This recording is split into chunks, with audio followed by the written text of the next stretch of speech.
Hi everyone! So for today's video, share ko sa inyo yung aking daily routine ngayong araw dahil nga maaga kaming pinauwi sa company. Wala na kasing masyadong gawa sa company kaya naman pinauwi na agad kami dyan at undertime kami since kahapon pa. So yes mga B, tama yung narinig nyo, 4 PM kami umuwi dyan instead na 5 PM kasi nga wala nang ipapasahod daw sa amin yung company. Charot. So bali per hour nga pala yung bayad dito sa trabaho namin kaya naman medyo nag-worry na kami nitong mga katrabaho ko kasi hindi namin nabuo yung 8 oras sa isang araw na trabaho. Siguro mga bandang November or December na ulit magkakaroon ng overtime dito sa company namin. Medyo mababa nga lang yung sasahuri namin ngayong buwan at hindi namin alam yung mga mangyayari sa mga susunod pang buwan. Since bagsak na nga yung palitan ng yen to peso, dumagdag pa tong undertime na to. Pero sa akin, okay lang naman kasi para makapagpahinga naman ako kapag may time. Bale, past 7 PM na nga pala nung pumunta ako dito sa may kusina para magluto ng kanin kasi pag uwi ko, nagpahinga muna ako saglit.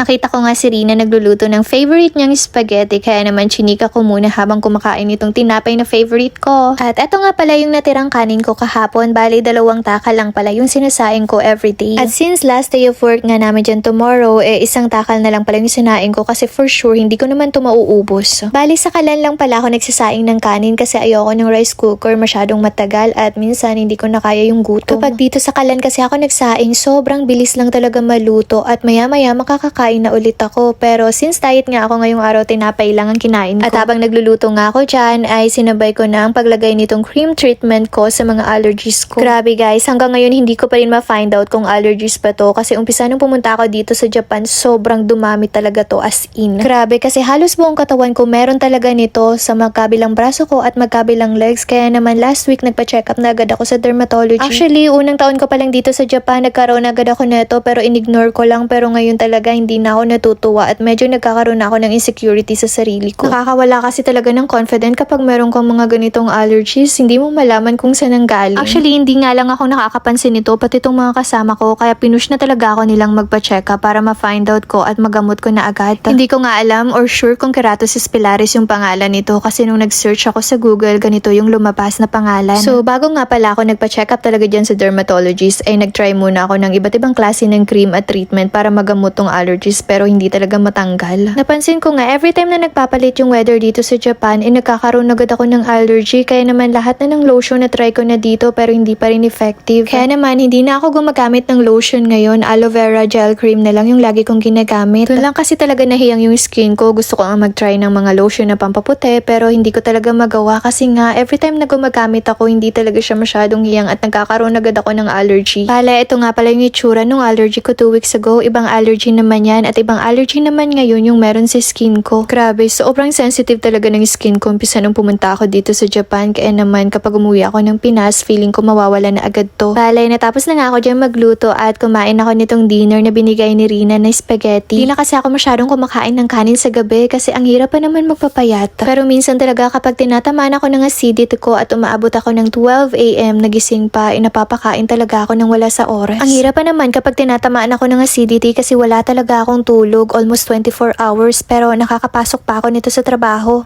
Kahit walang tulog at medyo nahihilo ako at nasusuka ako, pumapasok pa din ako sa company kasi ang hirap kapag walang bayad. At bukod doon, hindi ka basta-basta makakapag-absent kapag nagtrabaho ka dito sa Japan kasi madami kang responsibilities as an employee. Medyo nakakapagod na din magtrabaho dito sa Japan kasi bukod sa masakit na yung katawan mo at likod mo, may pangarap tayo sa buhay kaya bawal sumuko. And finally, natapos ko na lahat ng mga kailangan kong gawin dito sa bahay. Hanggang dito na lang. Bye!